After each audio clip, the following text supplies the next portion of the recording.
కర్నూలు జిల్లాలో ప్రసిద్ధ పుణ్యక్షేత్రమైన శ్రీ ఉరుకుంద ఈరన్న స్వామి నరసింహస్వామి దేవస్థానం ఉప కమిషనర్ గా వాణి పదవి బాధ్యతలు చేపట్టారు. ఈ సందర్భంగా ఆమె మాట్లాడుతూ 2019 నుంచి గత 5 సంవత్సరాలలో ఆలయ గోపురాలు, బండ పరువు, క్యూ లైన్లు, ఆలయ చుట్టూ ఫినిషింగ్, నిర్మాణ పనులు ఇంకా అనేక అభివృద్ధి కార్యక్రమాలు చేపడతామని తెలిపారు. అలాగే భక్తులకు అన్ని విధాలుగా సౌకర్యాలు కల్పిస్తామని తెలియజేశారు. కాణిపాకం నుంచి కసాపురం వచ్చాము. మరి ఎన్నో సంవత్సరాలుగా ఎంక్రోచ్మెంట్ ఉన్నవన్నీ అప్పుడు తీయడం కూడా జరిగింది. షాపులన్నీ అవన్నీ తీసే తర్వాత మేము కట్టాము. తర్వాత చుట్టూ ఫెన్సింగ్ కూడా ఇచ్చాము. ఇప్పుడు సార్ వారు వచ్చి ఆ ఫెన్సింగ్ కూడా సార్ కాంపౌండ్ వాళ్ళు కడుతున్నారు. ఫెన్సింగ్ ఇచ్చాము. నియర్లీ 33 acres ల్యాండ్ తీసుకొచ్చాము టెంపుల్కి. కలెక్టర్ గారితో మాట్లాడి అప్పట్లోనే టెంపుల్ బాగా డెవలప్ అవుతుంది. ఇంకా డెవలప్ చేయడానికి నా సాయశక్తిగా కృషి చేస్తాను.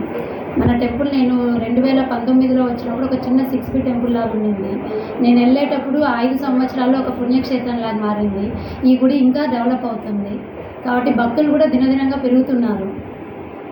భక్తులకి ఇంకా మనం మంచి సౌకర్యాలు కల్పించి ఈరన్న స్వామి ఇంకా బాగా ఈరన్న స్వామిని ఇంకా